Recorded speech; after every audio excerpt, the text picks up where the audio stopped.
execution of George Stinney Jr., a story of injustice in America.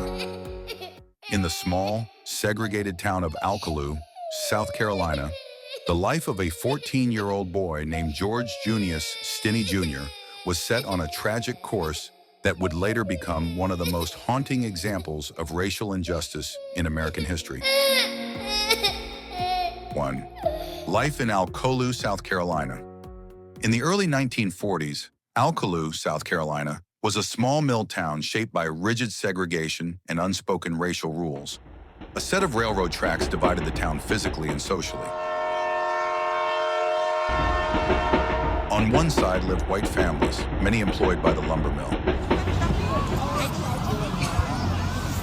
On the other side lived black families, including the Stinneys, who worked long hours for little pay and lived under constant threat of racial violence.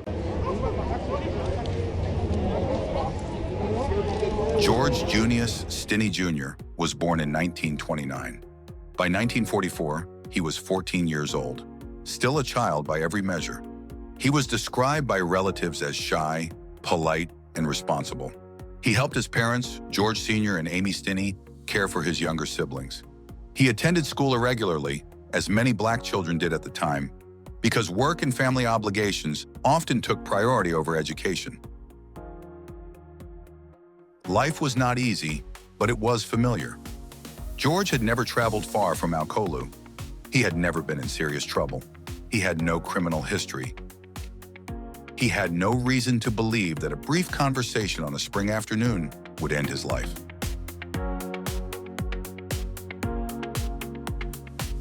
2. The disappearance of two girls. On March 23, 1944, Betty June Binnicker, age 11, and Mary Emma Thames, age 7, were seen riding bicycles through town. Witnesses later recalled the girls stopping to speak with George Stinney Jr. and his sister. They asked if the children knew where to find maypops, a wild fruit common in the area. George answered them politely. It was a fleeting moment, one that would later be exaggerated into an accusation.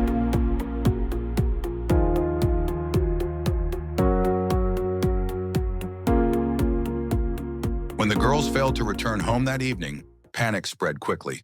Search parties were organized and rumors raced through the white community. In a town already steeped in racial tension, fear turned into suspicion almost immediately. The following day, the girls' bodies were found in a shallow ditch. They had been beaten to death with a blunt object. The brutality of the crime shocked the town, and anger replaced grief.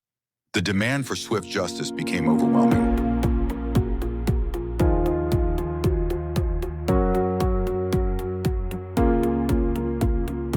Third, arrest and interrogation. Within hours of the discovery, George Stinney Jr. was arrested. He was taken into custody without a warrant, without a parent present, and without legal counsel. At just 14 years old, he was interrogated by armed white officers in a racially hostile environment. No recordings were made. No written confession was signed. Police later claimed George confessed. However, no transcript exists. No written statement exists. No officer ever testified to the exact words used. George's family was never allowed to see him during the interrogation. Soon after his arrest, white residents began threatening the Stinney family.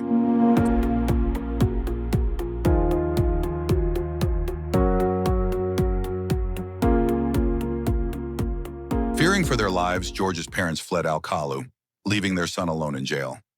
From that moment forward, George Stinney Jr. had no family support, no advocate, and no protection.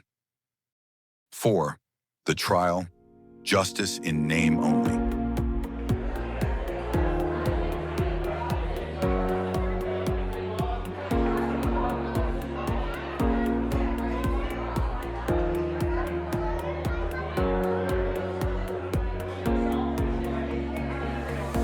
George's trial took place on April 24, 1944, just 1 month after the murders.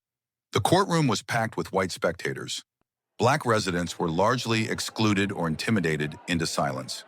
The jury consisted of 12 white men, as black citizens were systematically barred from jury service. George's court-appointed lawyer, Charles Plowden, mounted no real defense. He called no witnesses, presented no physical evidence.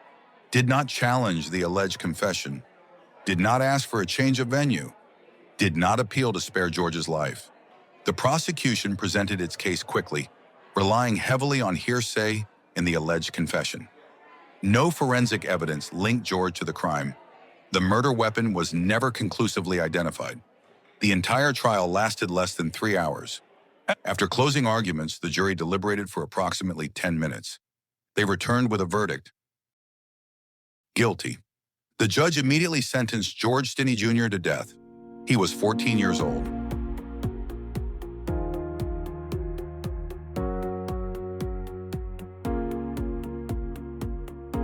5. Death row, a child alone. George was transferred to death row at the South Carolina State Penitentiary. He weighed under 100 pounds and stood barely over 5 feet tall. He spent 81 days in a prison cell designed for adults. He was isolated, frightened, and likely unable to fully understand what was happening to him. No appeal was filed. No psychological evaluation was conducted. No mercy was requested from the governor. Guards later stated that George often cried and asked when he could go home. There would be no homecoming.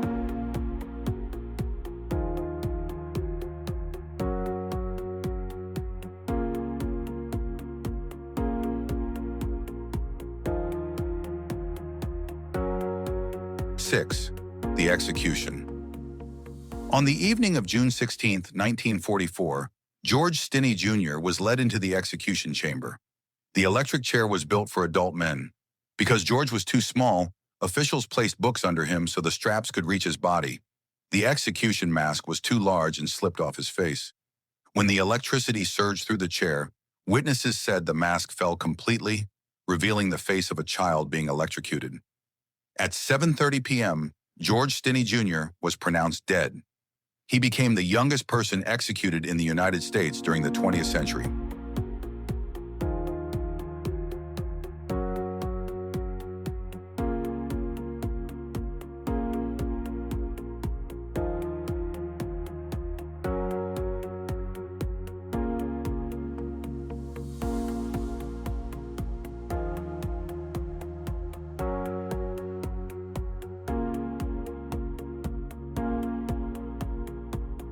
Seven decades of silence and rediscovery. For nearly 70 years, George's story faded into obscurity. His family lived with grief, shame, and unanswered questions. Official records treated the case as closed, but historians and civil rights advocates eventually re-examined the case. They uncovered gross violations of due process, a coerced and unverified confession, a failed defense, racial intimidation, no credible evidence of guilt. 8. Exoneration and legacy. In 2014, Judge Carmen Mullen vacated George Stinney Jr.'s conviction. She ruled that the trial was fundamentally unfair and that George's constitutional rights had been violated.